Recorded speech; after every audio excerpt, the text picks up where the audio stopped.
such a weird kind of upbringing too, because like I had to then do the lying myself, right? Because then I had to be like, Yeah.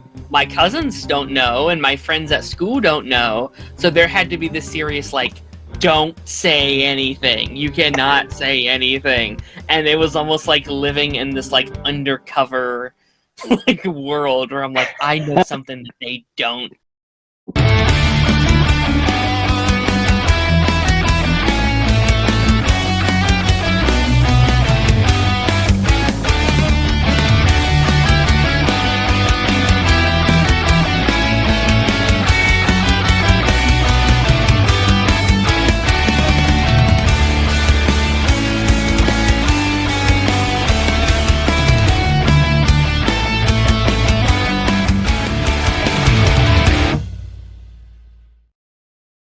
Hello, everybody. Welcome to the Pipeline Podcast, episode 168. Merry Christmas, everybody. Hope everyone is having a wonderful day. I am joined, though, by the one, the only, the fabulous, the amazing, the holly jolly, Ian Movies Whatever. Ian, how are you today? How is it going? Uh, well, thank you for that intro. I'm doing good. Thank you. Yeah, I'm very excited. And I like our topics we have coming up too. So, yeah, just glad to be here. It is, yeah, no, it's an honor. I think we sort of know each other via the show we are on. And I felt like in my Mhm. mind I knew you more than I did. I was like, oh yeah, Ian's finally coming on. I was like, I actually don't know Ian that well, and I was really excited today Yeah. to get to have the more like one-on-one conversation, to talk to you one-on-one. I say this pretty much anytime Mhm. I bring like a council person on. It's like, oh, I actually get to have that one-on-one because council is so great, but it is more of a like a whole thing where it's like, oh, I actually don't know that person. I know of the person, but I don't know them directly. So I'm Yeah. very excited to have this conversation. No, I'm glad to be here again. Yeah, I'm just, so think that with me and you, yeah, we don't really get a lot of one-on-one time, so it's gonna be Yeah, pretty nice to just talk about this kind of stuff. absolutely. Merry Christmas, by the way. We are recording this. Like, It doesn't feel like it because this is coming out like what we're recording this like the 12th. So it's still like the beginning of holiday season. But like, how are you getting into it? Are you like a big Christmas guy? Are you kind of a more casual Christmas guy? Are you like one of the crazies where it's like everything Christmas? I maybe when I was younger, I was pretty much way into it. I think now Yeah, it's kind of like slowed down. I'm more yeah. than I used to be, I feel like. But I have family that's really into it. Like my mom will like decorate and you know, like already all that stuff in the house. But for me, I'm like I love the movies. I love the movies we could watch around the time and like everyone all the lights they put like around the neighborhoods and stuff. Yeah, I guess I'm fairly like a person that likes Christmas, but I will admit though my favorite holiday is still Halloween. But Halloween guy. So are we a like Nightmare Before Christmas fan then? Is that like our favorite vibe for like the like spooky Christmas era kind of thing? I think probably when I used to go to be my go-to, but I think lately it's just been kind of like finding more niche things, or not even niche. I've been trying to like get into more horror Christmas things, you know what I mean? So like the Krampus movie, some slashers. I think there's one called like Christmas Evil and Dead Silent Night, Deadly Night. Mhm. Yeah, like I Um, feel like that crossover is becoming more and more apparent. Like you have these like what you had like it's not horror, but you had like Violent Night that came out like a couple years ago. yeah. That was my dog there. Oh, I feel like a lot of those movies are becoming more like Five Nights at Freddy's just came out for yeah, Christmas time. Welcome to Derry is currently airing like in the middle of Christmas, so it's like, that's true. oh, Yeah, so okay. we're Yeah.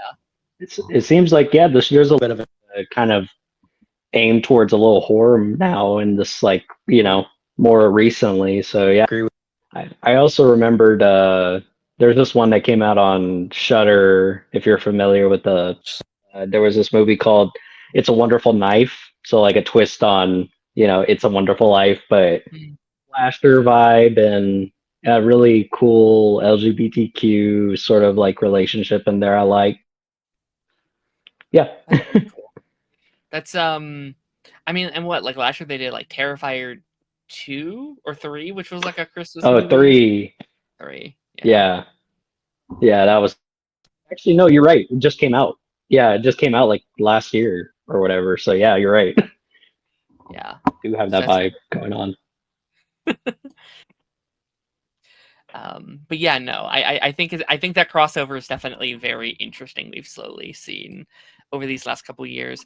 But as we kind of just Yeah, jump in today, like I said at the front, I don't really know you that well, so I do want to give you the floor really quickly to just kind of what's kind of been your journey within this over these last couple years into this kind of content creation era? Is this something you've always kind of wanted to do?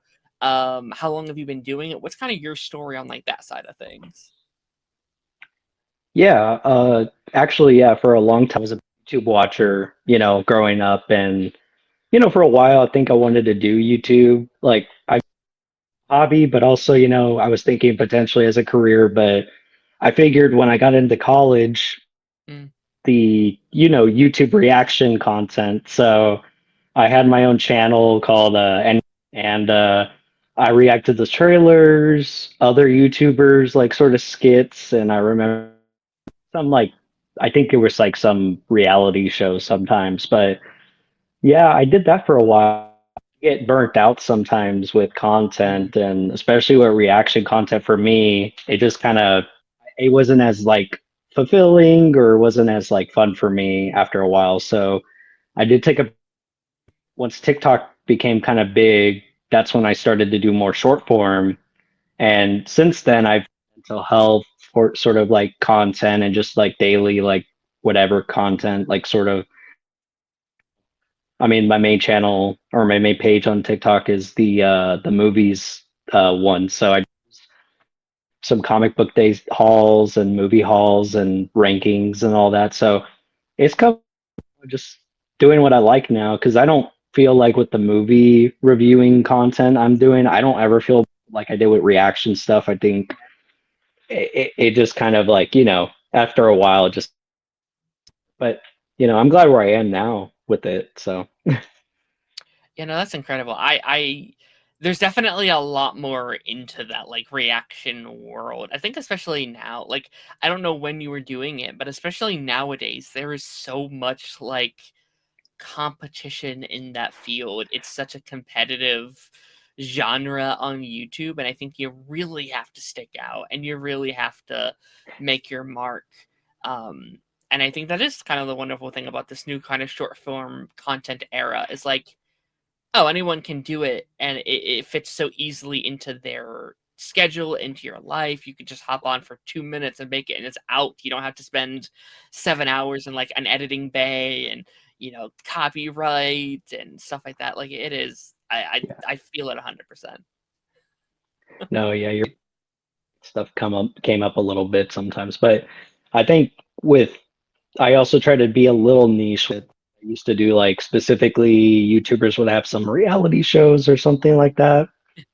And it like some skits. I remember some of them would acknowledge my reactions, which was kind of cool, like when they would like no but I only garnered like maybe 1,000 for that channel when I had it. And I thought the views were okay, for such a small channel. But again, like you said, it's competitive and it can be you could burn out pretty quickly, I feel like, especially with me doing like 2 to 3 a day almost like with things to react to.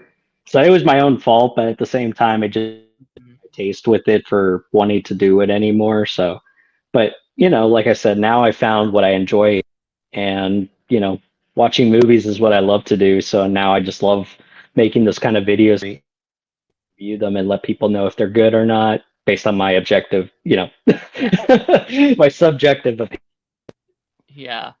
No, that's awesome. I think if you can. I think that's that sweet medium. Is I think everyone wants to like, oh, I need it as a job. I need this as a job. But I think if you can keep it in this space, like obviously that's great if you can make it as a job. But like, I think it is ultimately Yeah. meant for just like, hey, is this fun to do? Like, do I actually enjoy doing it, or am I doing it because I'm supposed to do it and it's what I've told myself I have to do? So I think if you found that area where it's like, oh, this is just a fun thing, like a fun little hobby, then that's awesome. I think that's the whole thing. I always hear from other YouTubers too. You always want to go into it as a hobby or something you I like for me it's obviously not my full time, of course. It's just something I like to do. I'm an accountant now. I'm just, doing videos on the side. Uh but yeah, especially in college, you have so you kind of feel like, oh, I could just do a bunch of stuff, but regardless, it just, it gets times too, even if it is a hobby. So I think at that point, it's not a good hobby if it's doing that to you. So 100%. balance it and manage it. 100%. 100%.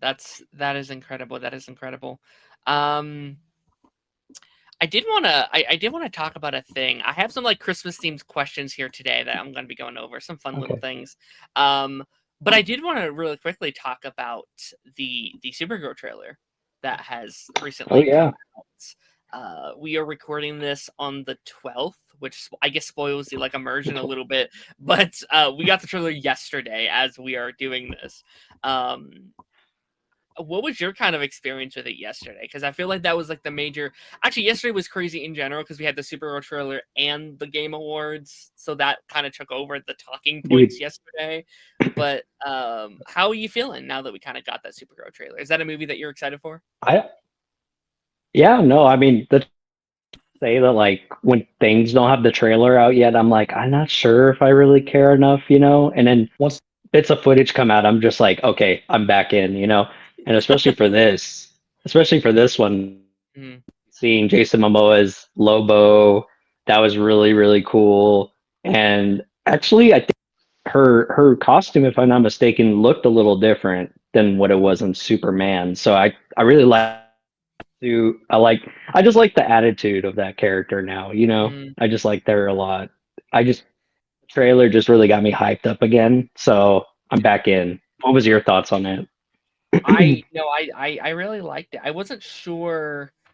I wasn't really sure how to feel going into this one because yeah, I was very excited. Like, I've been kind of 50-50 on like the DCU so far. Like, I liked Yeah. Superman, I liked Peacemaker, I liked Creature Commandos, but I haven't been like blown away with anything. Like, I want to be like, oh, this is my thing. I'm loving this thing.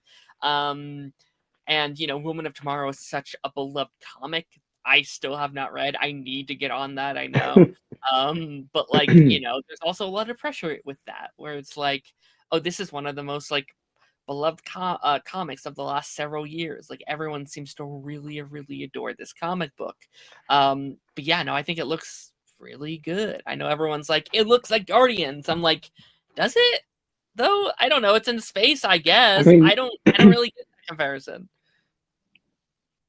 don't think that's even a bad comparison though, because like I mean, people say like it's a bad thing, but I'm like, no. So it doesn't bother me very much, even if there is some similarity.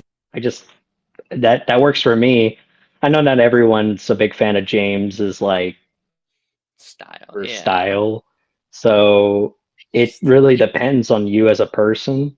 So I mean, yeah, I just don't even see the like okay, I can get it like to an extent because it's like okay, it is like a cosmic superhero space movie. But like I don't know. I think like it's just because there hasn't really been another movie within that genre outside of Guardians. Like that's the only one that's really done it up until this point. So yeah, there's that comparison. But it doesn't feel like James Gunn to me. It doesn't feel like his style of like directing and editing and even humor. Like it feels very different in tone to me personally. Um I don't know. I think people just know that he's like a producer on it, so they're like, "Oh, it's James Gunn. It's James Gunn style." It's like, is it? I don't know. I don't know, man.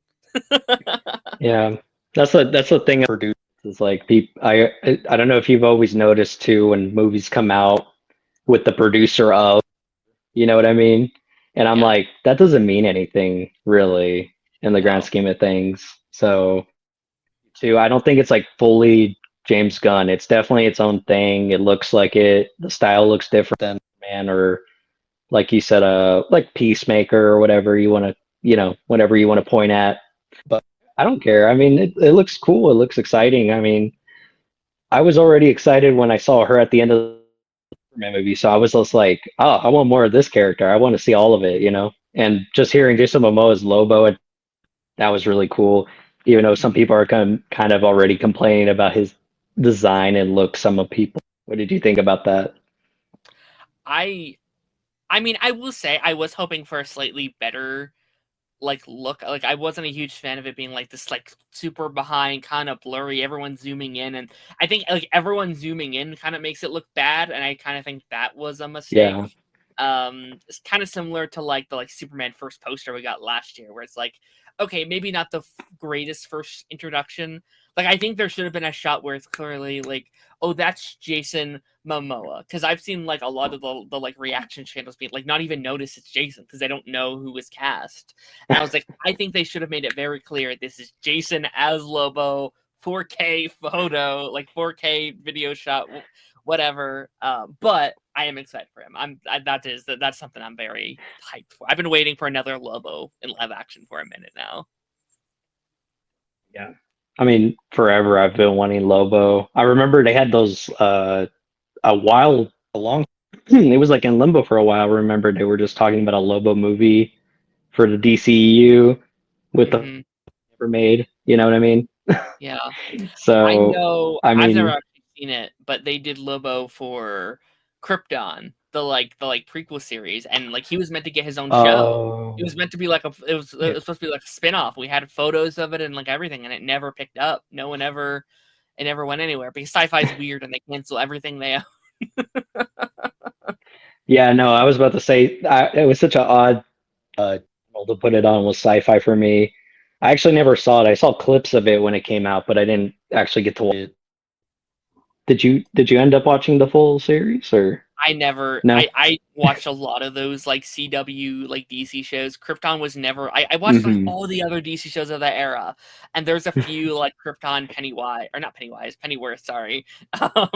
That just slipped through the cracks that I was like I didn't have time for. I didn't make my way through it. But maybe someday I'll have to be like, all right, let's give this thing a shot. But No, would have been cool to have like a Lobo I, show. I Like that could mean, have been yeah, cool.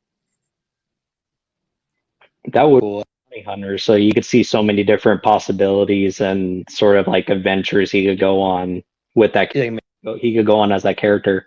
Uh, but yeah, no, it's pretty. You could be pretty preoccupied Arrowverse watch. I think back in the day. There So were I a wouldn't lot. expect you to also be on something else too.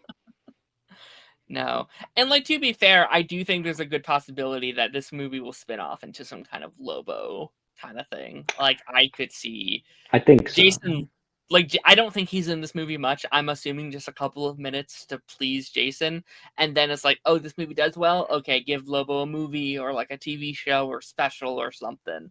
Um, because Yeah. I think Jason would do anything with this character at this point.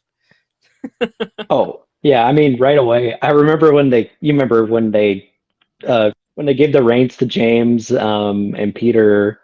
It Mhm. was like I think right away he just messaged saying, I want to be Lobo. So if you can make me Lobo, I want to be Lobo. So I'd imagine he's trying to anything to do with that character. You know what I mean?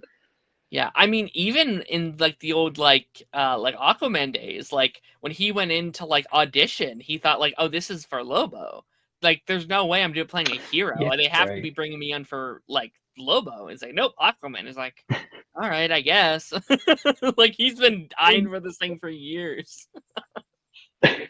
Yeah, I mean, to be fair, I mean, I liked his character, but it was kind of like missed opportunity to not have done that sooner with Lobo, maybe with but I mean, we'll see what happens. I mean, if the reception's good, we'll probably get a bunch of stuff with him.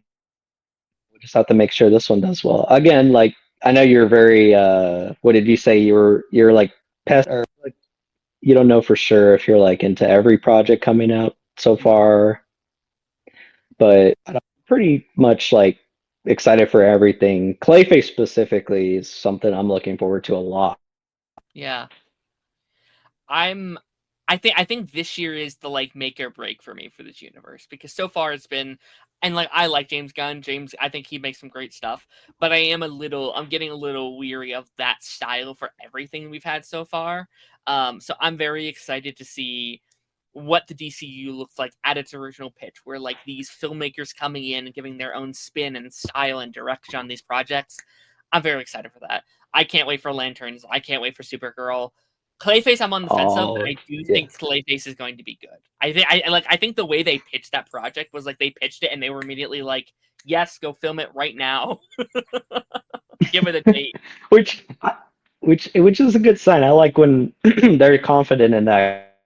And I'm in agreement with you. Lanterns. I'm so excited for Lanterns.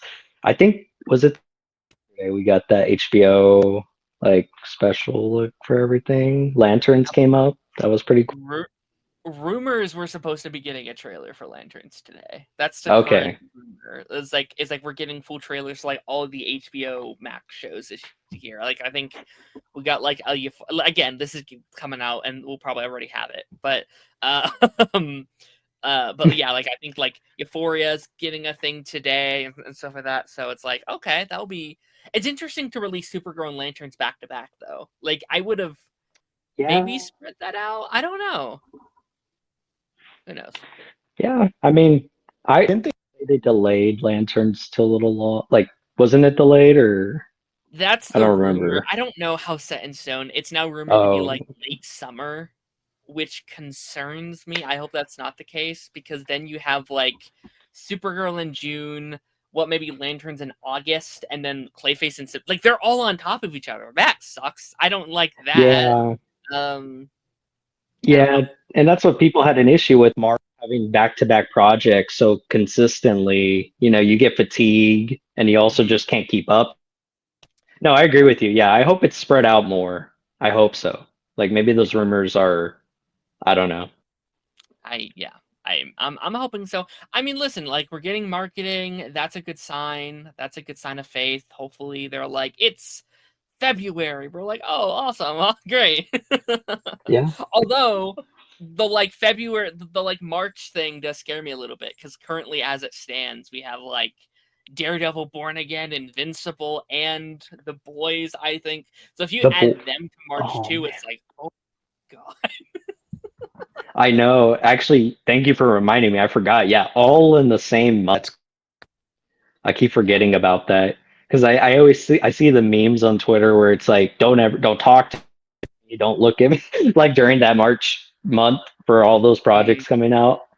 Oh man, 2026 is going to be a stacked year, I think, for a lot of projects. Marvel, DC, everything pretty much.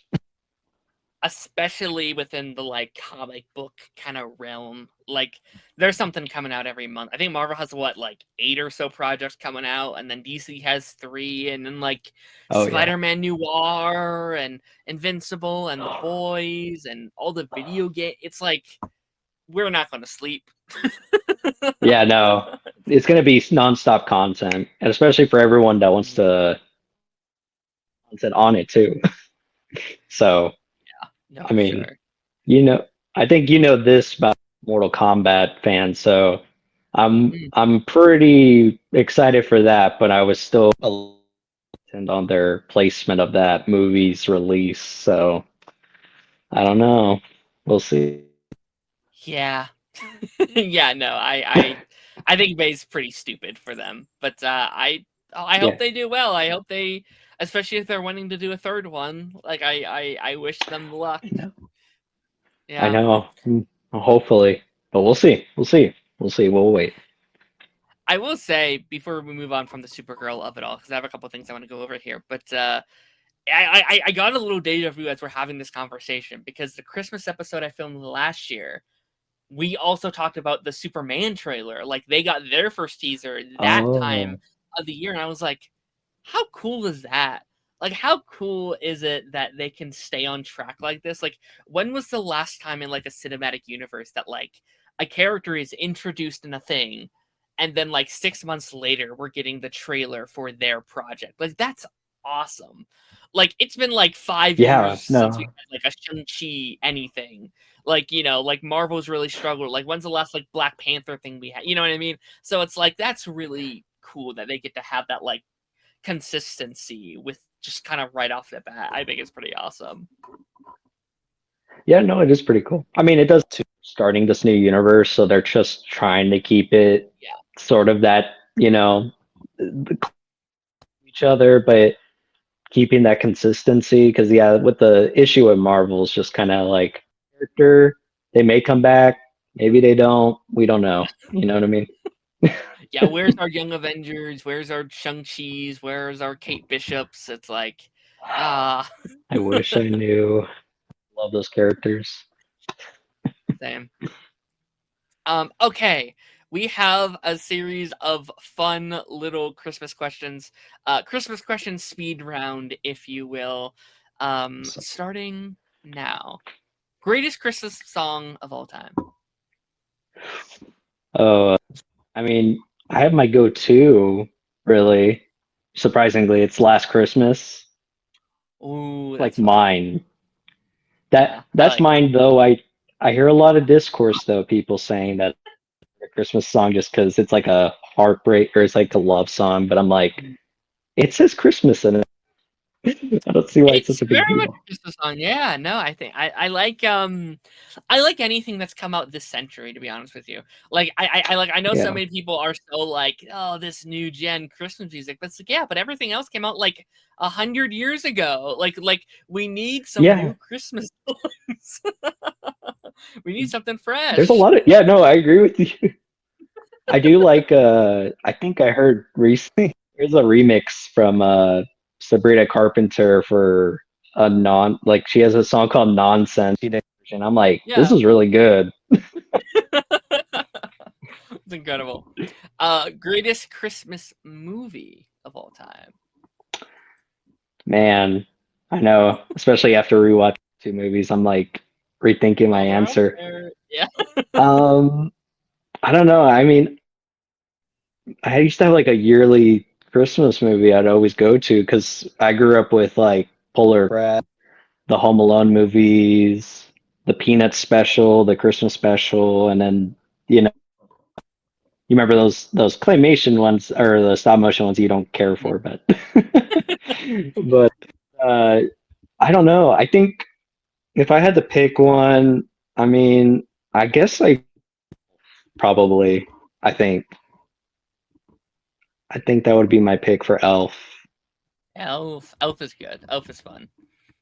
I didn't. Yeah, because I think sorry.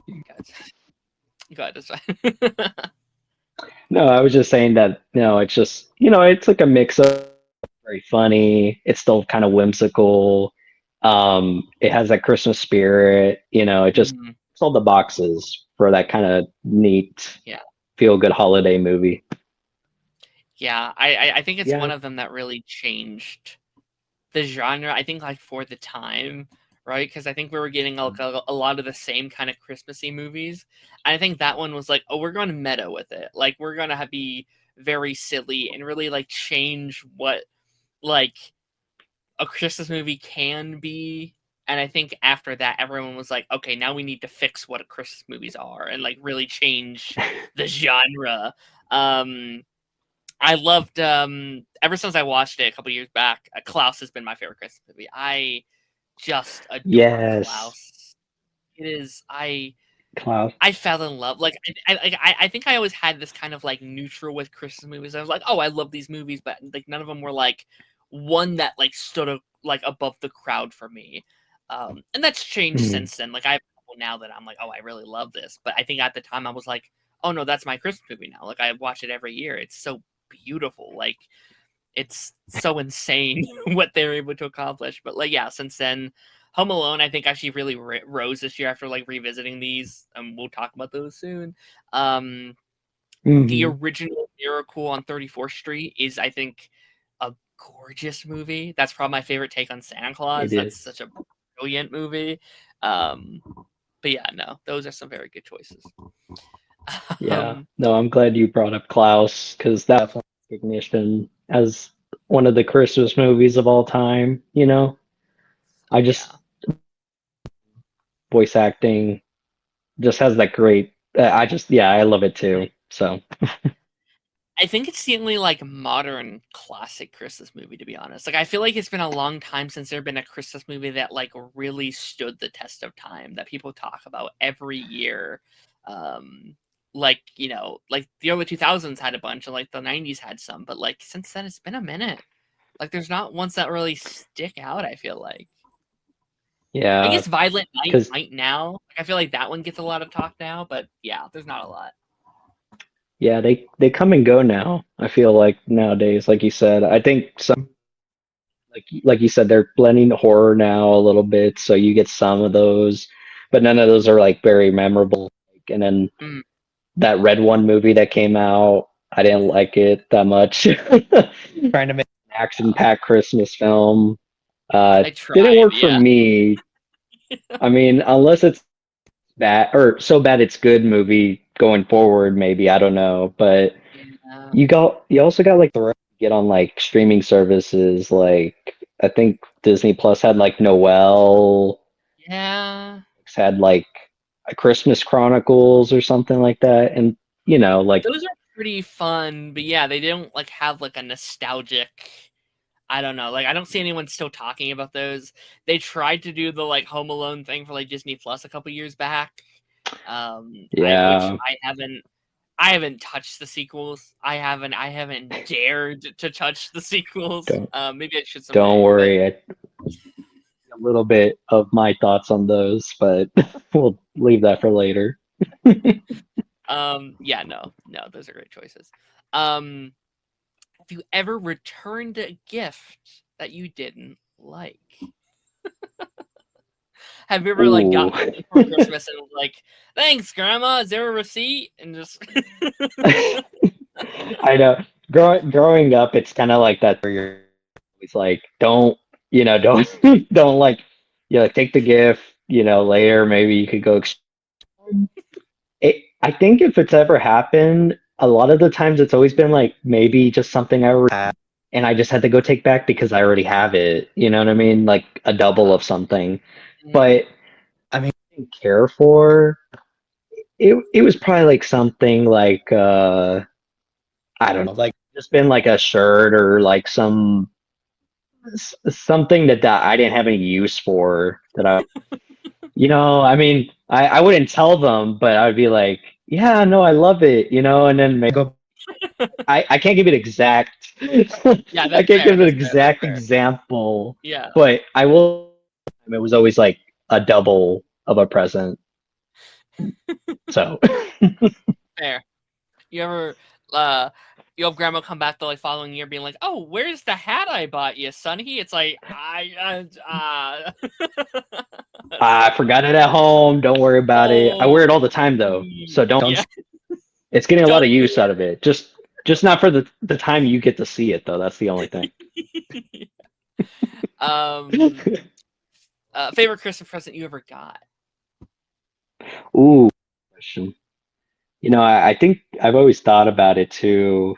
Oh man, younger. I mean, I think I got a Lego set when I was younger, and it was this like specifically this like one of those boats that actually floats in the water, and it had like just Oh, that's whatever I forget like theme set. Yeah, yeah, and that was like one of my first Lego sets, and from I'm still a collector, so that kind of changed my a little bit of my like youth and now my adulthood where I'm still collecting. So cool. it kind of changed my life in Hmm. a way. That kind of sounds dramatic, but you know, No, it's but awesome. No, that's no, in that's a great. way, yeah, because if I didn't get that set, I don't know if I would have been as because it was also a cool thing to build with my dad. I built it with him. Um, necessarily, but I think they just figured it would be something I like, and then it just became that I just collect Lego all the time. So Awesome. That's great. I think no, I think presents like that are important. Those like little Yeah. milestone ones that are like, oh yeah, like I do this with my dad every Saturday, or I do this with the, whatever. Like I think that's yeah, no, I think that's awesome. Yeah. Um, if you had to live in one holiday movie, what would it be and why? Wow. Man. It's like, oh, do you want to go whimsical or do you just want to go what? It's funny to pick like a movie that's just based in a like if you're like, oh, Yeah, let me yeah. pick It's just like a Hallmark movie that's in like yeah. because actually you bring up Hallmark. There was this one movie I watched with my friends called like Hats Off or something like this weird plot of like this Christmas hat store that's open like but it's so funny because the corporation's just like thriving because they're like making money and we have to stay open all year. It's like the most unrealistic thing about that movie is just that the fact buying Christmas hats all year round to keep them afloat. But Live like in that those worlds are economy. funny to live in. I know it's like yeah, it must be really nice. I don't know. I think if I had to pick a movie, I mean, I guess I would try to pick a fun one. Somewhere there's one where Santa Claus exists, maybe, or something like that. Yeah. Because Elf's like not I, bad. if, yeah, yeah. It's just the fact that you're like, okay, well, it has those elements of like, obviously, there's that magic side of it. Majority of it spends time in the city, so you're like, Mm. am I just gonna be in New York City kind of thing? Okay, you know. Yeah, that's a good question. I guess I wouldn't mind the Santa Claus universe just because I like their North Pole, you know? Yeah. It'd be fun to Yeah, live. because Yeah, like their North Pole looks pretty awesome.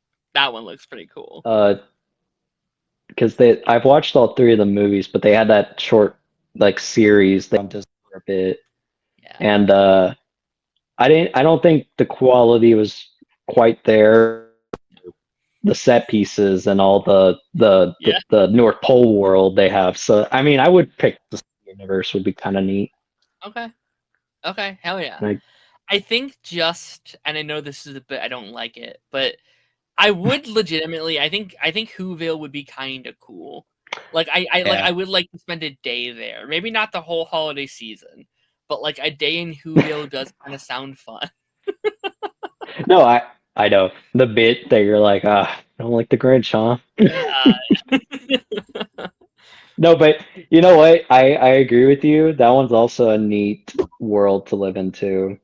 You do got all the Whoville people that are just kind of odd characters, but so fun to live in their Yeah. weird, wacky in their little neighborhood. That would be pretty fun, I think. You're right. Yeah. Okay, I have final two. I have two last ones here. When do you start celebrating Christmas? Now, I know this is a very controversial Okay. topic. Are we a Halloween celebrator? Are we an after Thanksgiving celebrator? Are we a first of the month? I know some people are like the like week of. When's our kind of vibe with it? Yeah. I mean, for me personally, it's probably like close. But it's like I can't avoid it because my mom, again, I told you, likes to celebrate or decorate by July. So it feels like for me, I'm already celebrating since July. Oh my god. Um, but I don't. My headspace isn't there. My Christmas whimsy and all that isn't until like maybe towards the closer to Thanksgiving. Because again, I Yeah. like to spend my time. October is my Halloween day, my month. Sure. So yeah. What about you? Yeah, I think I'm in spirit. It's after Thanksgiving. I think that's my official take on it. But I would be lying if I said a couple weeks before I wasn't like tinkering in. I wasn't like, I'll play a Christmas song or two, and then that's it. Stop at one, and then you have to wait. But I think my official stance is after Thanksgiving, Christmas time, and then it stops after New Year's. In my opinion, like I like that Yeah. extra week of just like living in it a little bit. I'm not ready to give it up yet. Maybe a couple weeks into January, I'm fine sticking the tree up a little longer. Just let it marinate for a bit, and then you just like, okay, I'm good. We can take it Yeah, all down. yeah. Yeah. So yeah, no, I mean, again, yeah, I think I'm closer to what you're saying. Yeah, like around Thanksgiving, probably where I prefer to start celebrating really hardcore. Otherwise, it's like, dude, that his wife, July, starts watching Hallmark movies, listening to Oh, Christmas music. my Some grandma decorations watches come them up. here. My grandma just watches them all year, not because it's Man, Christmas time, just because it's like she likes the movies. Like those are the kind of movies she likes, so she just watches them all year. And it's like this is a lot. I don't like seeing it in like August. It's like no. I me neither. I'm like for movies specifically, I'm never like a person like we could watch this around like you said July or something. It's like no, I can't do that on like close to Christmas. I can't have that vibe that early, you know what I mean? 100%. Okay, my final fun, silly little question here. Um, and if there are children watching up until this point, I want to request maybe you go do something else for the next 5 minutes. Um, Okay. how old were you when you maybe stopped believing in the old man? Oh man, the old man. That's The right. old man. I'll say Um, the old man for just potential ears the listening. old old man. Mhm. Um, Actually, that's a good question too, because I think I've thought about it recently too. I was like, when did I stop? Um, it probably was about maybe like the beginning of like maybe before middle school, maybe around Mhm. fifth grade, something like that. Just because like at some point you're feeling like, I realize that the presents are somewhere else, and I don't get my dad eating those cookies, but I can't. Hey, I don't know. I don't know. Yeah, yeah. Yeah. It. That's What funny. was yours? Here's the thing, I didn't really ever like, my mom was really bad Okay. at lying. She was a really, really bad liar, so she tried, but she just couldn't do the lying. She was like, "I can't keep doing this." So I was, like, in, like, maybe kindergarten, and she's like, "Here's the thing." Yeah. So, I like mean, I think it's guys. sorry. Good. Oh, I was just saying that that's the thing though, is that yeah, I guess it depends on your upbringing. It's like for me too, it's like I think I still had those thoughts, you're like grow up in elementary school. I'm like, I don't know, this is like I feel like that's like something my parents are doing, but technically, but I Right. mean, it could have even been before fifth grade. It definitely was in elementary school. I was like, yeah, it's my parents, I think.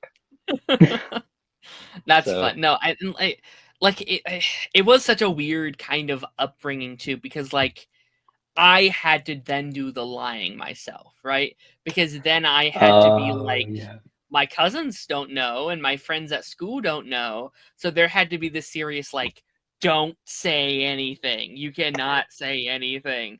And it was almost like living in this, like, undercover, like, world where I'm like, I know something that they don't. Like, a wild, um, Got to keep up time the for the charade for everyone around you. Got to keep them happy.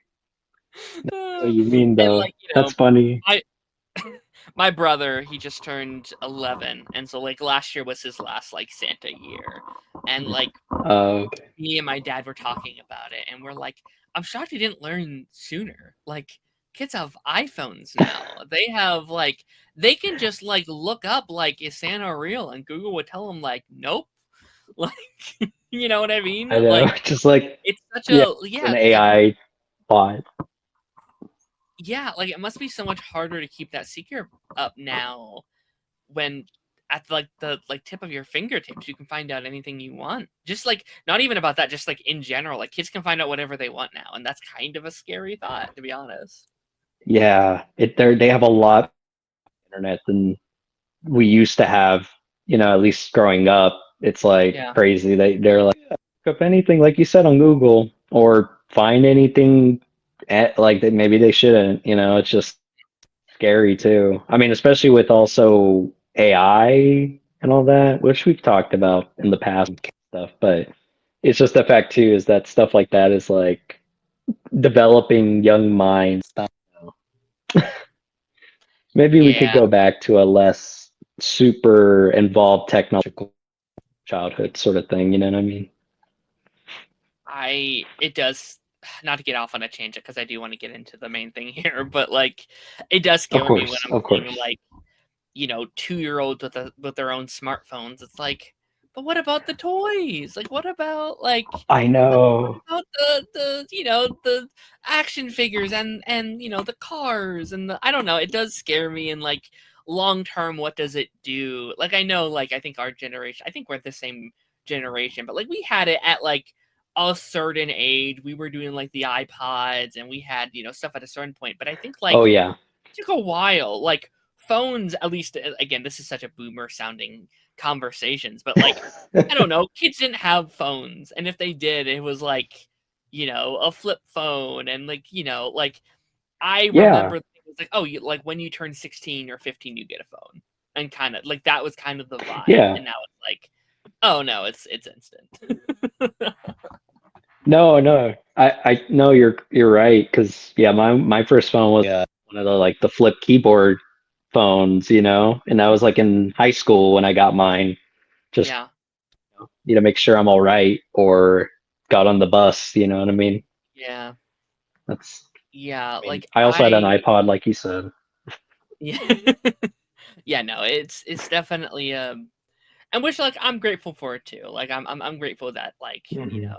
they waited. Like I do remember having a tablet at like maybe 14, 15, but I think it's like a limited kind of experience too. I think it's a different dynamic than just like having the phone on you constantly all of the time. Um,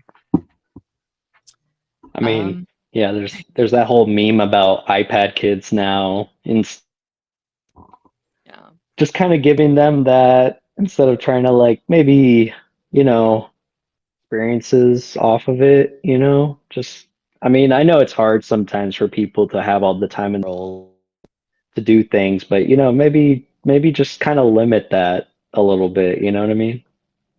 it's tough because even then, like I'm trying to be like, okay, like I had to buy a present for my stepbrother, and I was like, okay, what do I Yeah. get you? Because you have a phone, you don't really play with toys. I can't really get you a toy. And it's like, well, you can get him like a Fortnite card. It's like, I don't want to do that. That's Oh yeah. lame. I don't want to. It- And like, I ultimately ended up buying him like a Fortnite book. I was like, okay, this is okay. kind of a compromise. I'm buying you a thing that you like, but also it's like an actual physical thing you can unwrap and look at and use. Will he use it? Probably not. But at least there's that effort Well, put in there. no, that's a good example though, because like yeah, it's like oh dude, it's like I get him V-Bucks. It's like that's not really Well, like it's it's not really yeah, like a present, it's gonna be gone It's tomorrow. like Yeah. because like I Lego was something I got when I was growing up, and it would be Mm, nice if people, some kids were still in the Lego. I think they are, not as yeah. much probably. No, I don't and like know. Legos are cool too, because like you have that memory of like physically building it. Like you have the like hour or two it spent to make it, and then it gets to like sit on your shelves, or you can undo it all and make something different with it, without the instructions. Like there is Yeah, that element there too.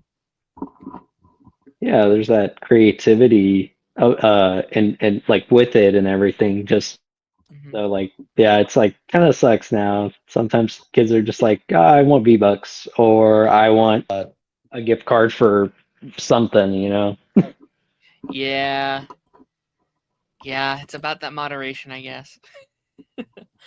Yeah, I mean, but Oh, like you said, you come to that compromise. Like the book, that's cool. yeah, agreed. But speaking of speaking of children, I guess we are going to transition into our main topic here today. Um, So I was kind of brainstorming. I mean, the last couple years I did kind of Christmas episodes. They were more kind of broad. Last year we just like a general like favorite Christmas movies of all time. The year previously we ranked just like comic book Christmas projects was kind of the main vibe. And this year I Okay. was like, what can I possibly do to up those? And I was like, I wanted to shrink down a little bit and talk about some very specific Christmas movies. And I was like, which one do I start with for this being the first year of this? And I thought, I feel like I have to do one of, if not the more iconic Christmas movies of all time, at least within the last couple decades. And that's Home Alone 1 and 2. Now, I reached out to you and I was like, do you like Home Alone? I'm thinking about rewatching it for the show. Um, what's your kind of history with the Home Alone movies? Are these movies that you grew up on?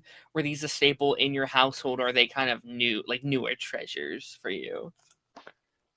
No, they were part of the catalog for Christmas, like A Christmas Story and The Grinch and Peanuts and stuff.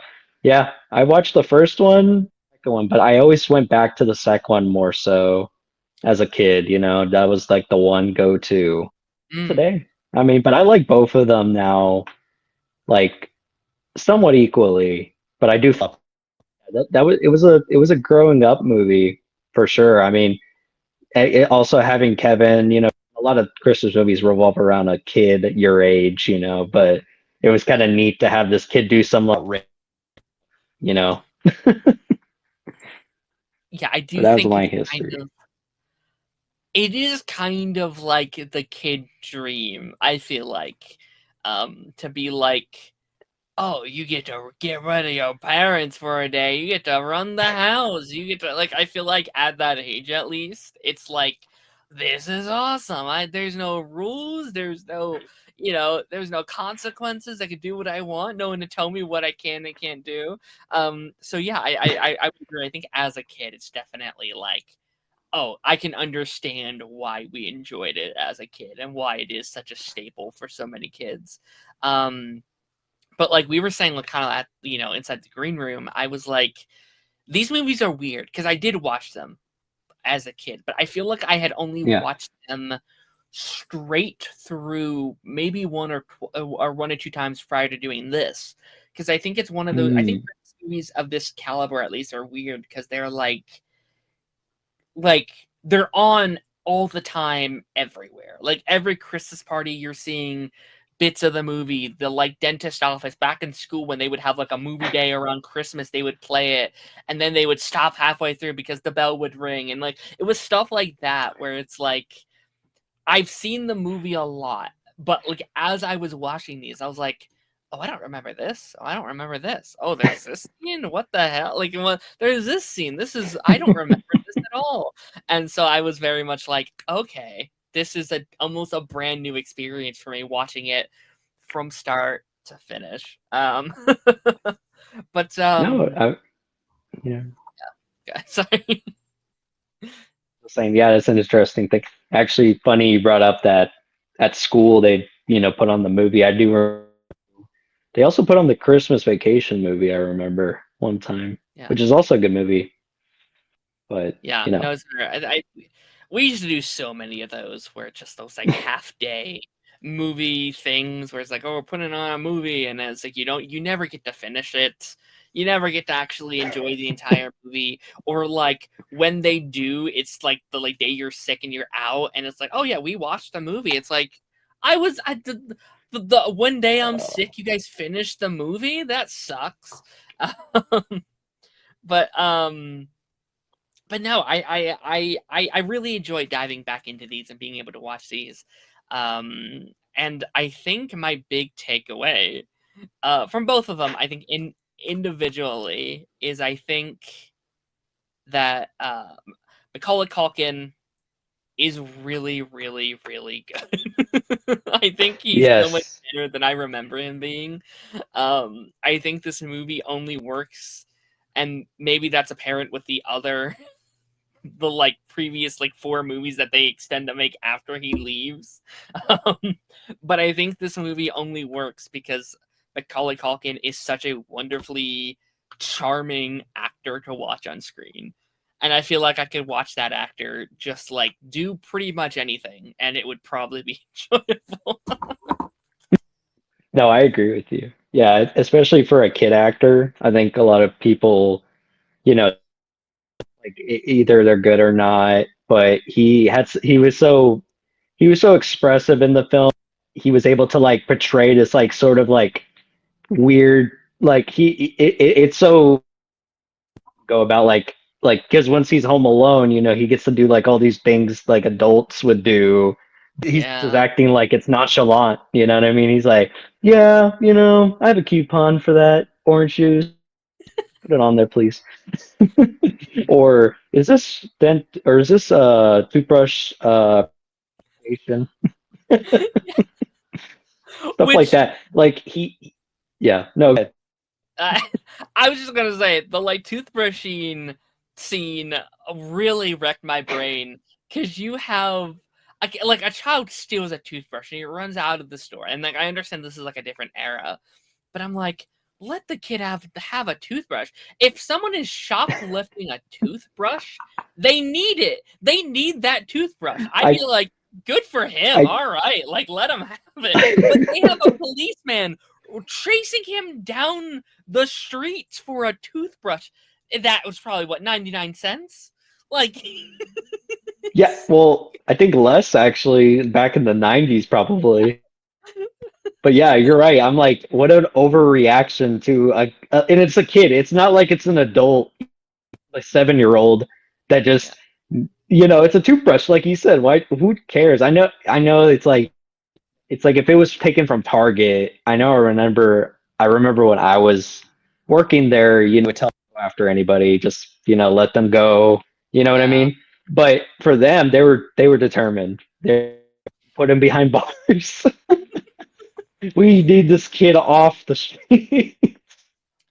I mean, like in general, I think like all the adults in this movie are so like hyper aware on Kevin. It's so funny.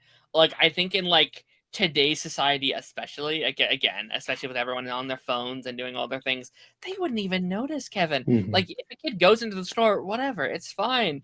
You even have the like hotel manager in like the second movie where he's like, I oh, know. like he's like, what is that kid doing here? Keep an eye on him. Like, what are you doing? Leave him alone. He just walked in. Like you It, know nothing. Like what are you I agree. I'm glad you brought this up because they're so fixated on just trying to take this kid down for some reason. It's like in the first movie, everybody like, what are you doing here? What are you doing? It's like the lady at the grocery store being like, okay, where are your parents? Oh, they're over here. He's like, I'm not gonna tell you that, weirdo. It's like, he, why would I tell he, a stranger? he is 100% right. Like she would be the weirdo asking all these questions to like a 10-year-old. It's like, yeah, of course I'm not gonna Oh. fucking tell.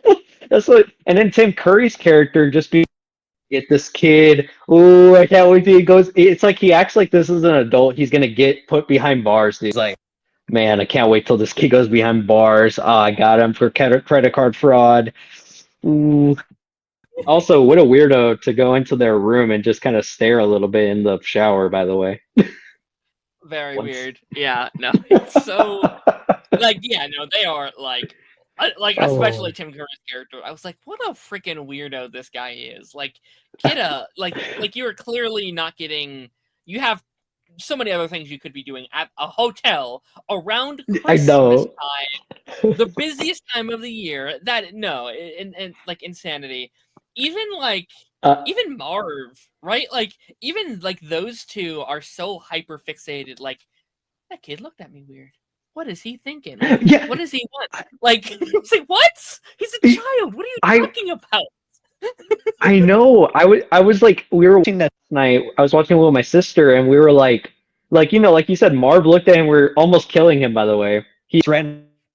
And then whenever he looks back at him, I'm like, why would a kid look at you weird? If anything, he's like, wow, that almost well, you know what I mean? And but instead, he's like, let me follow this kid slowly in a van.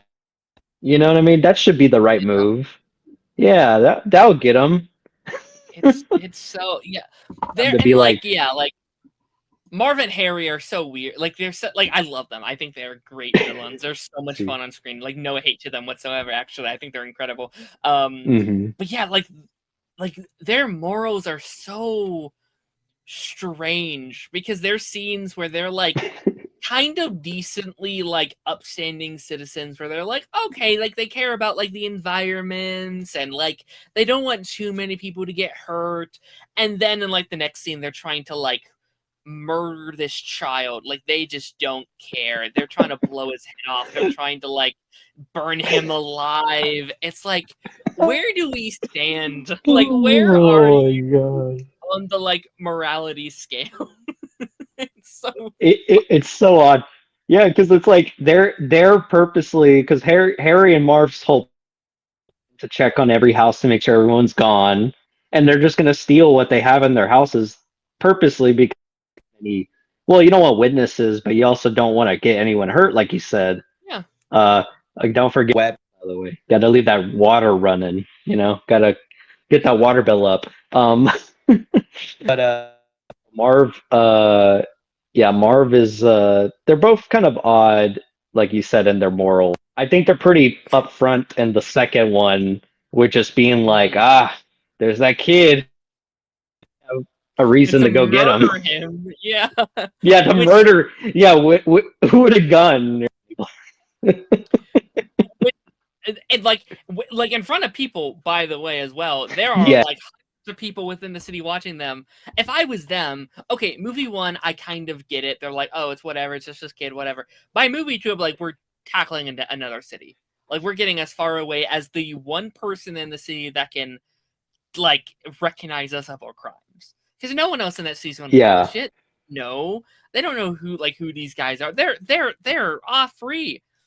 If they would have just left them Hmm. alone, tackled like a city, like a store across town, they won. They're good. They're fine. Yeah, Like, yeah. which is also a great Got plan. free. Like, plan, that's a great plan. That's very smart. I thought that was really good.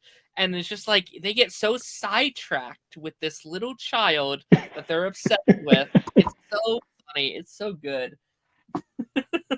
Yeah, no, you're right. It is funny how they're just like, yeah, you said this would have went a lot better if they just didn't care about Kevin. They're like, oh, it's that kid. We'll just leave him alone. Okay, let's just let's just get the toy store money. We'll be scot free, dude. We're gonna be golden. We'll continue. Who knows? We're gonna be good. But no, they like you said, they sidetrack. Also, during moments when they're just in the park talking a lot, and then like Marv's just like, let me use my sticky hand to take thing I liked in the second movie. Just Marv like using his like tape hand to take anything from people, which your opinion, if your hack got taken off your head, you would notice it. They act like no one notices when their hands are taken off their person. That doesn't make any sense.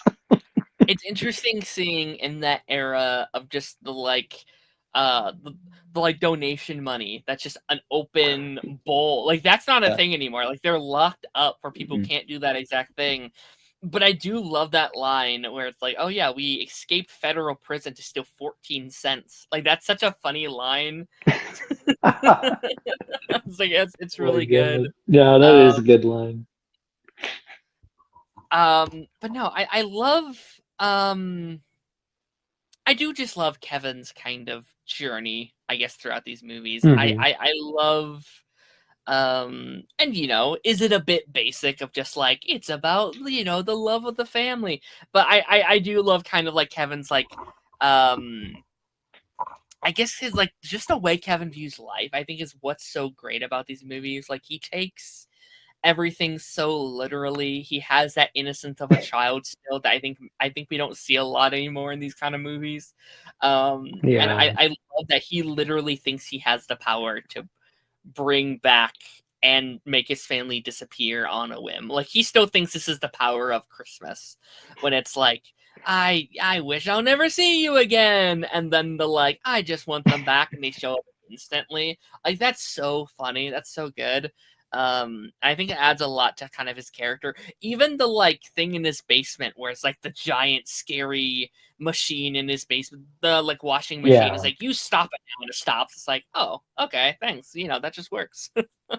Y- Yeah, no, you're right. In the first movie, his progression is just, like you said, with the water heater, which was kind of a little bit like sort of a throwaway, but at the same time, it's like his character, like you said, because he begins to like at the beginning, all his family kept talking about do anything for yourself, Kevin. You're so useless. You can't like this and that. And then like once he's alone, oh, I have to do all this by myself. And maybe even in a way that was like showing much it's what everyone had done for him that he didn't realize, like Mm, doing the laundry, getting the grocery, or cleaning the house, all that kind of stuff. And it's just like, yeah, especially for him, like it's not big, but for a kid, that's a lot for him.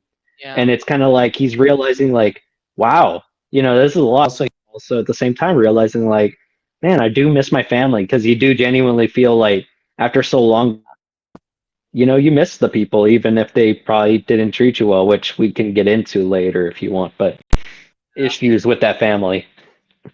I did too. Yeah. No, I mean, no, like I love that a lot. Like, and I think that's actually a really good commentary for not only just children, but I think people of all ages to be like, oh, you can do more than you think you're capable of, right? Yes. Like, Kevin was always capable of packing his own suitcase and you know, ordering dinner and doing all this stuff, but he's never had the opportunity to try because there's always been somewhere Yeah. there, it's like someone there to catch him when he falls. And so I think this goes for a lot of people. Like you just have like you're more capable of doing more things than you think you are once you kind of give it a shot and once you're given the chance. I think that's really really cool. And I think his family even sees it. Like go to movie 2 and they're still douchebags to him, right? But like, I think they all at least like you can see on screen that there is a more of a respect for Kevin in movie 2. Like, yes, he's still being Yeah. bullied, but like, there's that line in like the end of the second movie that I love a lot actually, where it's like, like what would you do if you were in his shoes? Like, oh, I would be laying down in a ditch. But Kevin, not Kevin. No, Kevin, like he'd get back up and keep fighting. Like that's such a good little scene that like his mom has such a respect for him and such a belief in what he's capable of um that I thought that was like really beautiful actually. No, it is. I mean, I think every time his mom finds him, kind of, gets you a little teary-eyed, you're like, it's very powerful.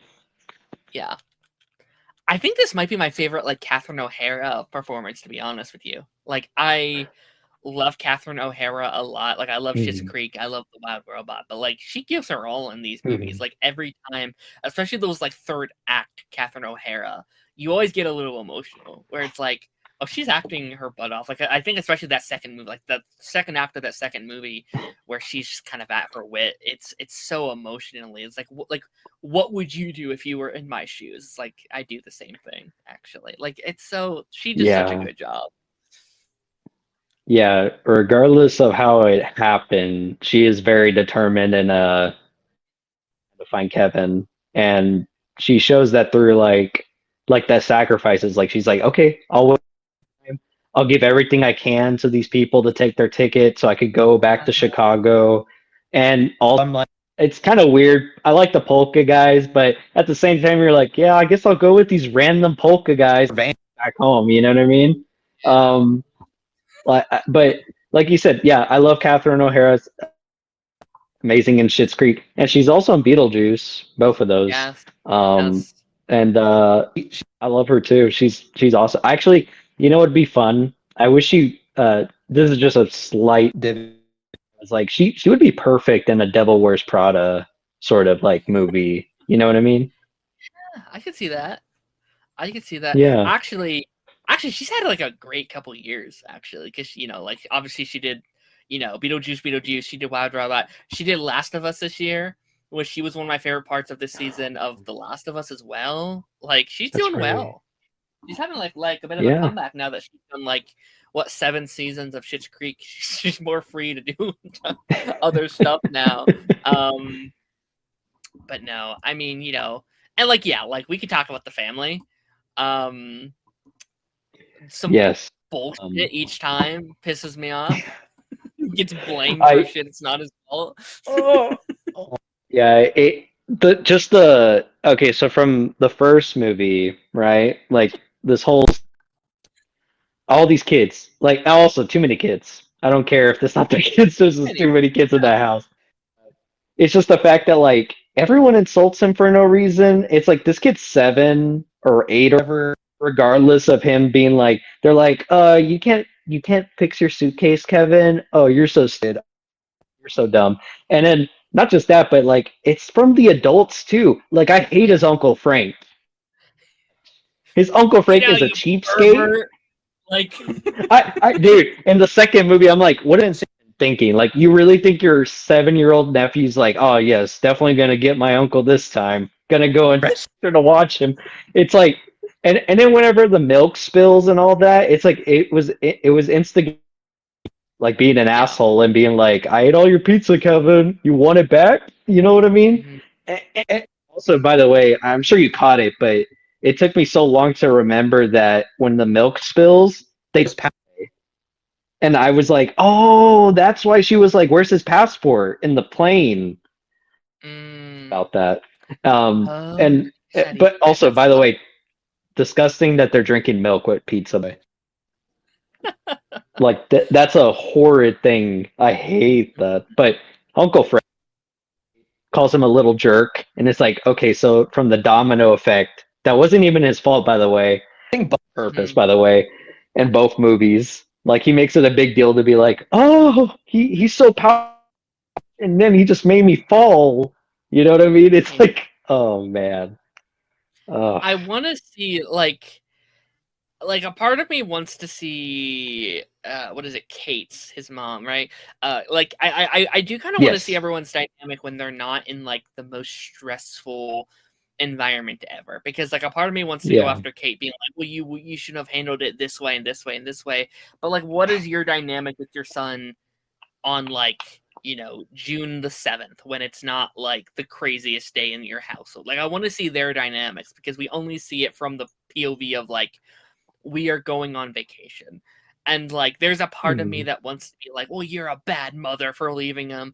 And I think in the first movie it's a bit more like, I have a bit more of that feeling where like, well, you would double check on him more. But also that's an insane situation hmm that you are in. You're with 500 people and you're like doing the thing.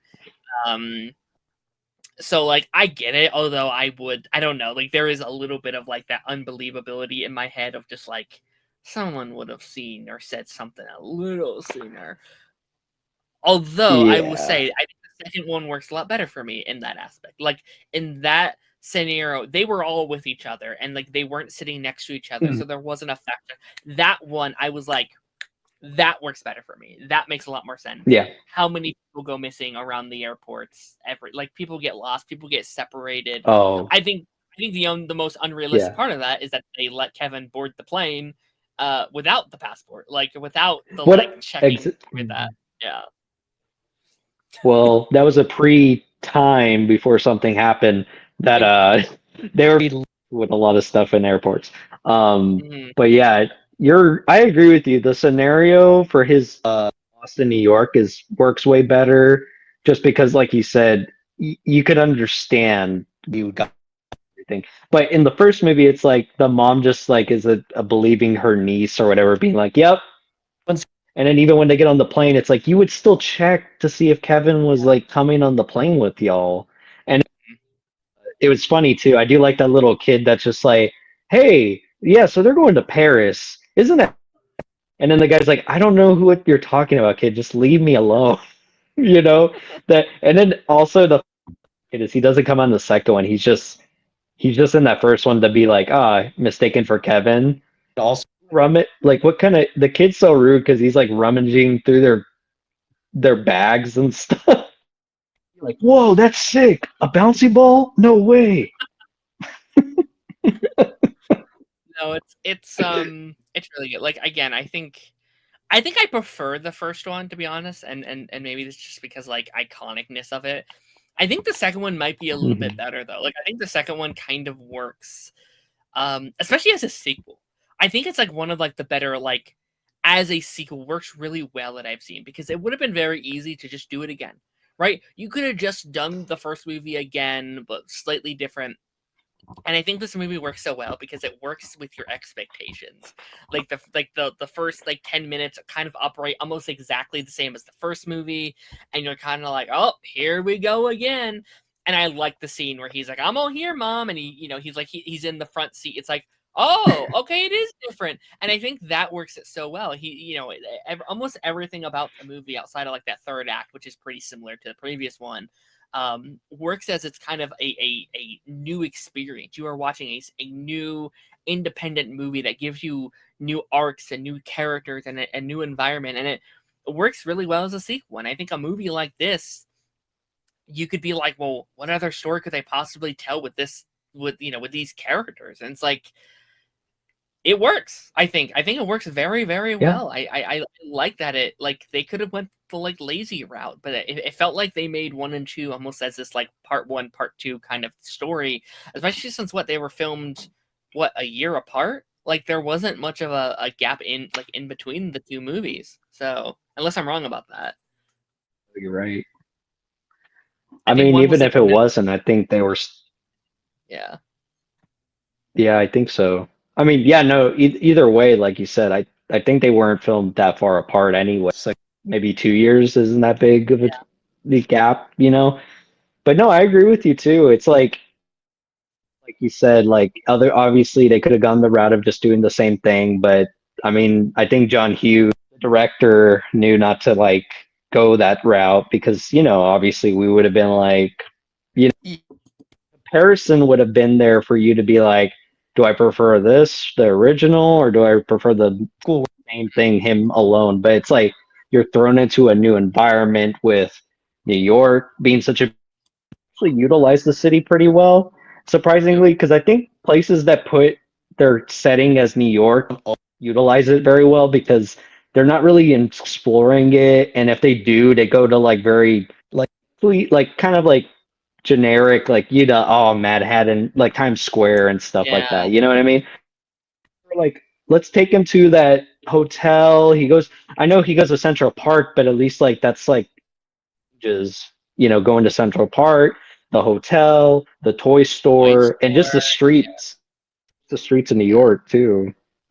I The mean, city is a character yeah, here, which is it is a character. very impressive. Yeah, no, it feels like a location. It feels alive. It feels like I, it feels weird to say this because it's an actual real place, but like it feels like a place that you want to go and like you want to see these various spots that Kevin goes through. It does a Yeah. very good job at it, I think. Um, I love one thing I think this movie does very well also is that they make really, really good side characters that he meets across this journey. I think these are the kind of characters in a lot of other movies that feel flat, that feel like one dimensional. But we have the like old man in the first movie who's like lost his kid, or not lost his kid, but he's lost out of touch in that scene. Uh, And like we only get like one proper scene with him, like one actual dialogue scene with him, or mhm. maybe no, yeah, I think it's one. Um, that's arguably the best scene in the first movie. I think when he's like sitting down Mhm. with Kevin and he's giving this advice to him. It's like you should do this. It's like, oh, I never thought about that. Maybe I should do this. But I do love that commentary of just like that innocence mind frame is sometimes, while it's straightforward and genuine, it's sometimes what you need to hear. Sometimes as adults we overthink things, we process things too much. Yeah. It's like, huh, yeah, I guess that is a good idea. All right, maybe I'll try it, and it works. And they do the same formula for the second one, but it feels different enough to me, like with the like bird lady, and I think it Mhm. works. It has a different feel, it has a different vibe, but I think it works. And then you have the like toy man, the like toy owner in the Yeah. second one as well, which is also such a Uh, great scene too. Miss Mr. Duncan. Yeah. Yeah, Mr. Duncan's toy barn or something. Yeah, Yeah, Toy Barn. Yeah. No, but dude, those both stand out in each movie. The old man in the first one, like that church scene with him talking to him is so great. The dialogue's written so well. I mean, you know, they're both done. The actors back and forth is so good. I was gonna say too is that it's also neat because they portray him as like kind of like the scary old man, and then you get to like know him as a person and see his heart and be like, oh yeah, this guy's like very nice. Earth, you know, he's like he's just down on with, you know, he has that situation with his son, you know, and you're like, oh, I feel bad. They reconnect and they do, which is really like sweet. And then I guess the one with the bird, it is different enough because he like but he befriends her. She had that really awful, I think she said something about like she was in love at one point and I think she got betrayed or she and so she didn't want to trust anybody again. But it was nice to let Kevin into her life, Mm. break her, like break that mindset to be like, oh, you know, I can befriend somebody, you know what I mean? Like if it's like random kid, but like at least it's like showing a connection to someone outside of the birds. She's Mhm. trying to not seclude herself from society, basically, you know, and also for the turtle dove at the end, I just thought that was so sweet too. It's such a good Um, scene. And like I also think just like I think both of those conversations reflect Kevin, I think, in a very emotional way. Or like I think they both connect to his current Mhm. arcs. Like that first movie, it's Kevin being like, I don't I I have excluded myself from my family. I don't want them around, so they're kicking out. And I think it has to be Kevin looking at someone else and being like, well, "That's stupid. You shouldn't do that. Like just reach out again and want them to come back." And it's at that moment he does. Like he goes home after everything. Is like, "I want you guys back. Please come back." Um, and then yeah, like I think the second one is about like opening yourself up again and is about trust. Like there is some probably trust lost with Yeah. Kevin once again, where it's like his family left me again. And there has to be like, oh, I am Yeah. open to you guys coming back. I forgive you guys for leaving me again. And I think both kind of relate to his arc in a weird way. Like he has to like give these people advice to accept that he needs to take that ownership. I think that's kind of really cool. And I don't know if that's what they meant by it. I'm probably stretching this way too much, but like I don't know. I think it works in that way. No, I mean I read it the same as you, so it's like I think it was I think it went that way. Uh, to kind of move towards a different, you know, bigger, the big finale for both films, you know, with Marv and Harry. I have to say, like, the first one, like, both have such great, like, little, like, weird, how do you call them? Like, he does, like, that weird pulley system stuff. Like, he's always doing, Yeah. like, you know, like with the handle being so hot that it like burns the mark on his hand for him. Uh, Yeah. but I will say though, watching them back to back, the first one so much tamer than the second one to me. He like Mhm. he murdered those he murdered in the second one basically. That was crazy. Mhm. Because he had the electrocution and he had the they fell like so many feet off the floor, like several times. I think they would have been just they would have yeah, they would have died. The three bricks to the head The bricks is or to crazy. Marv, sorry. Three The bricks bricks is isn't. crazy. But I love the what's his name? Oh sorry, what's the character? I know the character's name, but Harry, but it's Joe Pesci. Joe Pesci. Yes. And I just love that he's throw another one. What do you? Is that all you got? Just like Good. obliterating. Uh, that one had the sandbag, right? That one had the concrete Mhm. or whatever fall on him. He the gel, the green gel was I don't remember what it was, but and then the kerosene. It was all insane stuff. Your No, favorite it's sort of like his like I guess prank or what it's mhm. called? What's your favorite from but either one? Oh, God. I would have to think. I think the I think all the shoeless stuff in the first one really gets to me. Like every time he has to take Yeah. off his shoes, he's stepping through. Like that shit is forever. Just like, oh no, don't do that, don't know. I always laugh at Oh. the like rope slide bit that they do in that first one when they're going across. I'm like, you dummies, this is exactly what I would like. This is the most obvious one out of everything he's done. It's like, and they go up at the same time, which pisses me off. So no, go one at a time. If the other one falls, you can still make your way back around. Like, Yeah. whatever. Yeah. But those are some of my favorite. I think those are some of the most iconic film scenes of all time for me. I think like especially within the like Christmas sphere of movies, most Mhm. iconic thing any Christmas movie has ever done is those sequences. I mean, just very recently, I don't know if you're watching Stranger Things, they literally just homaged this exact same thing in their newest season. Um, and it's like it's so iconic, it's so much fun. It's what these movies like I think it's what these movies are known for, and like when people think of Home Alone, they're thinking of the like giant trap things that they're doing. Yeah.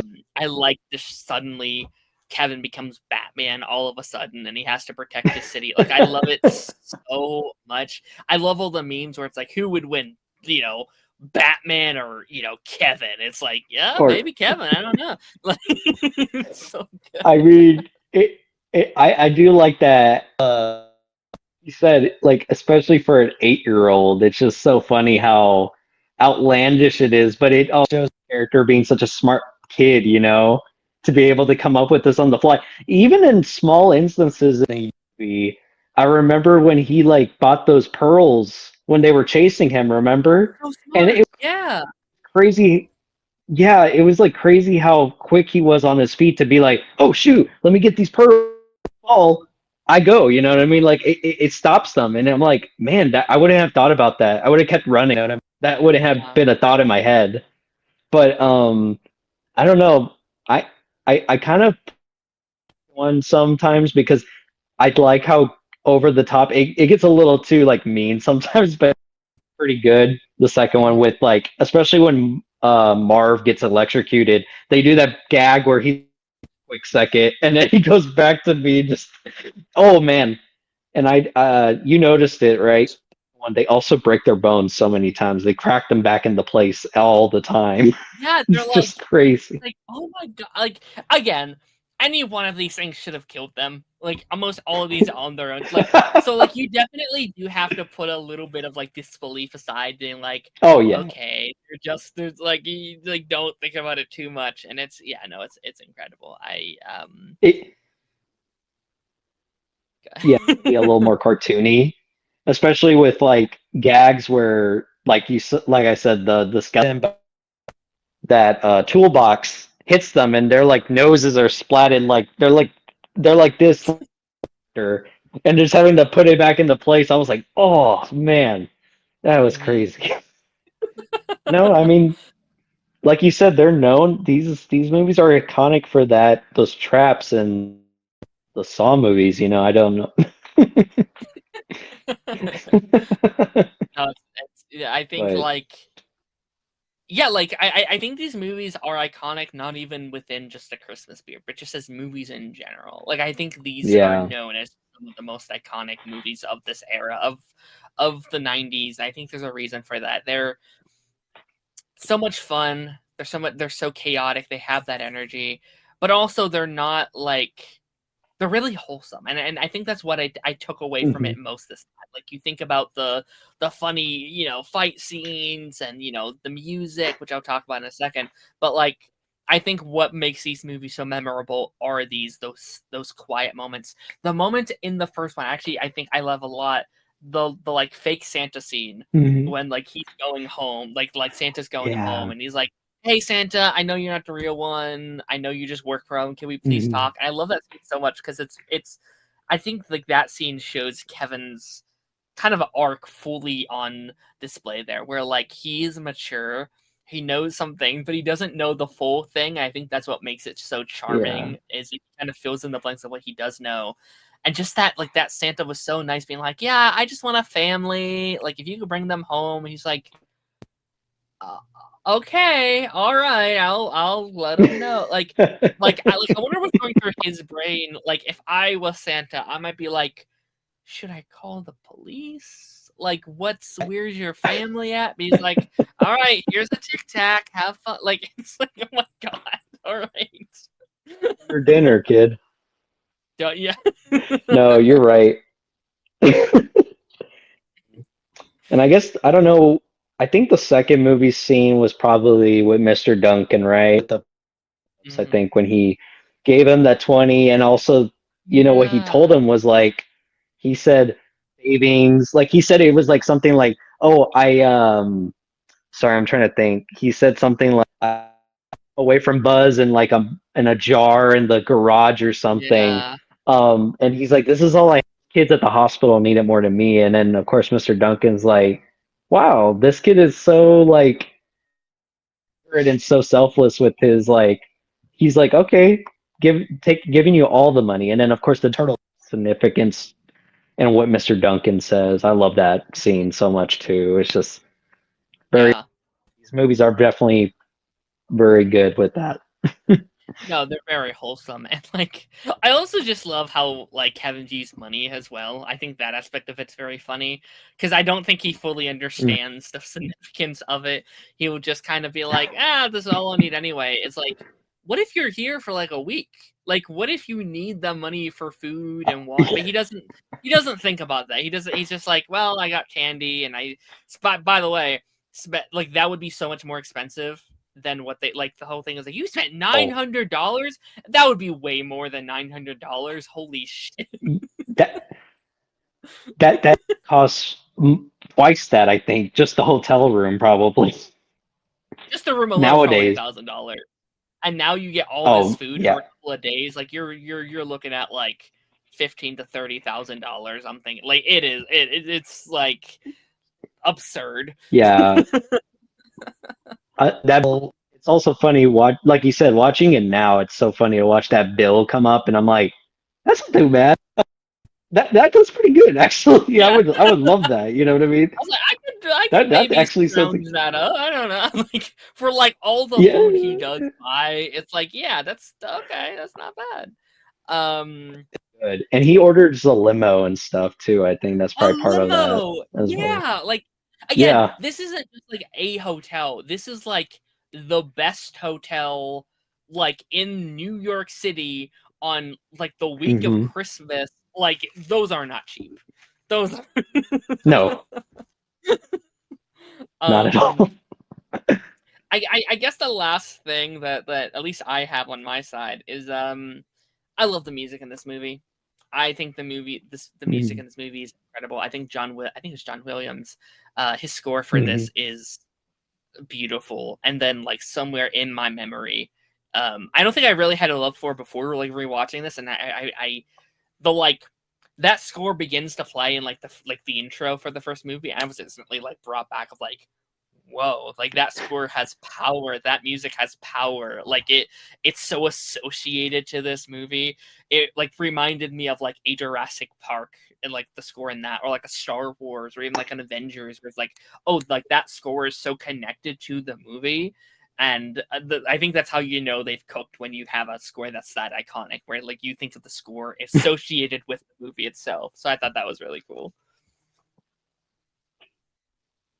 Yeah, no, I love, and you're right. It when it came up yet last night when I rewatched them, I'm like, man, like John. I mean, he's also just amazing with Yeah. everything because he's done all of it. I mean, I also the funny thing I noticed too is that I think that score it does sounds like they do it like they use it for other films like similarly. Like I think at Elf they have a little bit like it, but it's not that one. But you could Yeah. clearly hear remnants of it. I don't remember Polar Express. It sounds like Polar Express had something like that too. I don't know, but clearly from that melody, from that theme, you know what I mean? Which is, Mhm. shows that it's pretty possibly good. Yeah. Okay, here's a question I have as we like begin to wrap it up a little bit. The Hmm. presents under the tree at the end of the second movie. Was that Mr. Duncan? Was that Buzz somehow?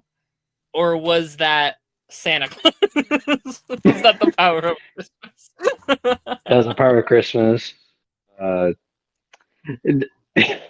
I never thought about it. I think I always figured it was uh, he found his note Yeah. and it was addressed to him from Kevin, and I figured he's just like that kid. He saved my business. I need to Yeah. show Yeah. them kind of thing, you know. What do Yeah, you that's what I think thought. then? No, I think that's the right answer.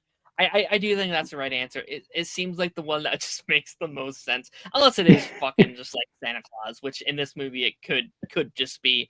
But like I don't know, like there's so many holes I have where it's like, how did he know where they were staying? How many presents to bring? Did he break into the hotel That's during the night? Like I was like, which is why I was kind of like, okay, because like what was it, a buzz kind of, I was like, for a second I was like, the way he kind of introduced it all, where it's like, hold on guys, hold on, like, yeah. all right, Kevin goes first, which is a really good scene, I like it a lot. But I was like, wait, did he buy the presents? I was like, was it him? I don't know, like I don't, maybe Buzz goes to Mr. Duncan, he's like, hey, I need some presents for my family, and he's like, let me hook, I don't know, I don't know what it was. No, no, you brought up a good point. Yeah, actually, you just brought up the best point is like, wait, he didn't know where Kevin was, so why would he his presence at the hotel? The I yeah, you know what? That's a good point though. But I figured they know that we're assuming it's Mr. Duncan regardless, probably. But I mean, that's a good like theory though now to think about like maybe it was Santa Claus, you know?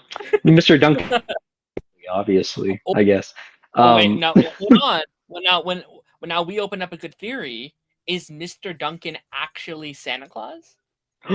oh, He does have a toy shop, that's right? right. He's I a mean, there smart has to soul. be that's right. Well, Let's I mean, open he up does have Let's start this oh, theory on the internet. Is this a common theory that we just stumbled upon? I don't. Mate, it's possible. I mean, you do bring up the good point. Catch on to that sometimes, and I'm like, wait, yeah, he's the guy with the toy store. He's an older man, and he almost is like physical in the way he like, talks and stuff sometimes. And I'm like, hmm. But yeah, no, I think Mr. Duncan's probably the one. I'm assuming, like I like that theory though. That's fun. If people think it's Santa Claus, that's fine. And Mr. Duncan is also fine. Yes, let's patent that theory. I love it. I love it. Home Alone That's 3, awesome. everybody. Okay, I want to end it on this note. Because I do want to hear your thoughts on it. Macaulay Culkin recently is on the record saying that he has been like he frequently thinks about doing like a new Home Alone movie or coming back to the franchise. As an older man, obviously, or not older man, but as a grown adult, and now he's like, oh, now I have the children, and I'm doing stuff with them. And would you want a new Home Alone with him coming back? I know there's been again 4 Home Alones since he left. Um, and he's been pretty hostile towards some of the other actors coming in and stuff like that. Like I know he's pretty against the new one that they recently, back in like 2021, 2022 that they made. Is this would that be something that you would be into or no? You know what? No, I'm pretty open to it. Surprise. I mean, if Macaulay Culkin's coming back and he has the idea for it, I think I'm more into it just because he seems to be like much more passionate and cares about that he was in. I could see him doing a good idea. I think I heard his idea too, something about him being the guy, but I can't remember the details. But Yeah. I I I would like to see other. I have ideas too. Like I don't know if I have ideas that are like very minor, but like it would be they'd have moments where if he lives back in his same if he still lives in Chicago, see the old man's grave or something every Christmas. That'd be very sweet. I know it's like at the same time it'd be nice and sweet to like call back to that. Um, I know that they have in that last Home Alone movie as a police officer. I'm pretty sure. Mm, Uh, and they also had owning the security company. I'm pretty sure as well because they call it like McAllister's or something. Um, yeah. no. But I'm more open to that. Uh, more rather than sorry. No, you're Um, fine. no, getting back to that question though, I am more open to it just because of Macaulay Culkin being brought back on. In fact, Yeah. you said we've had four movies and none of them have been great. I mean, I I think the third one's okay. I don't think Hmm. it's horrible. John Hughes was still on with he still wrote it and produced it, but it's not as strong. You know, it's a little out there too with some government espionage. Uh, and then the fourth one trying to bring it back to be Kevin, but it was just another actor. Fifth one was just some random kid, and then Yeah. also a random kid. But the new one's not the. If you saw the new one's like kind of a mean movie because Aw. that one has like him thinking those people were trying to like nap. It was just some like nice people that just wanted to get something back, and the whole time I'm like, they don't deserve this. You know, Harry. Yeah. You know what I mean? I I Like, I but have not made it past the first two. I have been pretty strong on my just like, yeah, you I'm all right. I'm you need to you don't need to. They're not worth the time. But yes, it's a roundabout way of saying yes. I would like a new one if it's still with Macaulay Culkin and he has that idea for it. I think that would be cool. Are you up for that if they do it? I yeah, I think if he pitches it, yeah. Like I don't want Disney to go to him and be like, "We want you back. Come on, here's all this money." But like if he is like, I am passionate about this. I have this really cool idea. I do think there's some interesting like legacy sequel things that can be done with about like legacy and like if his whole arc in those movies have been like him struggling with other people and like this idea of being alone, I think that could be a really interesting thing to tackle him as an adult, being like, does he still deal with this loneliness, and can he connect Hmm. with his son? And like, how do you do that? Like, I don't want it to be that like he leaves his son alone. I don't want that. That doesn't sound very cool to me. No. But if it is a story about like him trying to reconnect with his son, and maybe it's like, I don't know, there's a break in somewhere else, and it's like him and his son having to like take down some robbers at a like a some I don't like that could be kind of That cool if you could do it well. Like, I don't know, we'll see. actually no. That I like your idea though. I think he had said something else, but I prefer if you like you said thing with his son to have to like reconnect during like the holidays, right? Like with Christmas. I also think it would be nice to have a like I said, the old man, but also I would love something to be like for some reason when he's older, Marvin and Harry are just like in a retirement home or they're and he just goes to visit them being like, "Hey Marv, hey Harry, how are you doing?" And they're all like good friends now as older Mm, for some reason, and he's just like, "Yeah, you know, I gotta, yeah, I don't know, something goofy would be cool." But I do like, if that's the route they go with him doing it mhm. with his son, that would be pretty cool. Be open for that for sure. Yeah, and like I would like some like bring back Catherine O'Hara.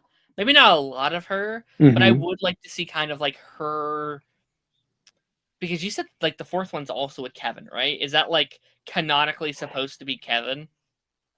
Or is it like a Yeah, reboot? unfortunately, it's supposed to be a Kevin movie. Yeah, so it's a sequel, but So yeah, like I don't like I feel like there's like a PTSD storyline to be done with like, with Catherine O'Hara's character. Like have him be like, I'm really struggling to connect with my son, and her being like, I dealt with this with you. Like we always had a really hard time getting on the same wavelength. I have a lot of PTSD to what happens. Like I feel like there's a good yeah, story there with her of like dealing with her, like dealing with those issues that they had when they were like, I think there's some cool legacy thing that could be done there. But I'm not begging for it. yeah. I'm not like, you have to do this. It's like, No, Okay, if Mm-mm. you want, if you want. Although I think it Yeah, would do very well. I think it would do very well at yeah, at the box office. mm, yeah. Because um, we're in a nostalgia, uh, we're in a nostalgia era right now. Me and you talking about this, I mean, we get the ball rolling. It's gonna rake a lot of. yeah, no, it's I think Hollywood is now looking at their like remaining franchises they haven't brought back yet, and they're like, what else do we have? Like they just announced a new Goonies, a new Gremlins. It's like, all right, we're getting all of them. Let's see where it goes. I guess we're all, yeah, but Uh, yeah. But yeah, with that being said, that brings us to the end of our show here today. Ian, thank you so much for joining me. This was an absolute blast and a half. For those who want more of your content, where can we find you? Anything you want to shout out, promo? Anything you want people to check out? you could find me my majority of my content's on TikTok. It's Ian underscore movies underscore whatever. And like I said, I just do movie reviews. I do comic book day, some Blu-ray hauls, and I like to start ranking movies now. So that's kind of like all the content. Incredible, And incredible, yeah, incredible stuff. Go check out Oh, oopsies. Go oh, check out Ian and his incredible stuff. Um, oops. uh, don't mind her. Go check out Ian and his incredible stuff. Thank you so much for doing the show. Happy holidays for anyone who's watching, anyone who's sticked around this long. It's an absolute pleasure. This will be coming, I think it's like the week before Christmas. So I hope everyone has a wonderful rest of the week as we approach holiday season. Next week will be our pipeline finale. We'll be having a few friends from the year ahead talking about all of our favorite things. So, yeah, without further ado, I will catch you guys on the flip side. Goodbye.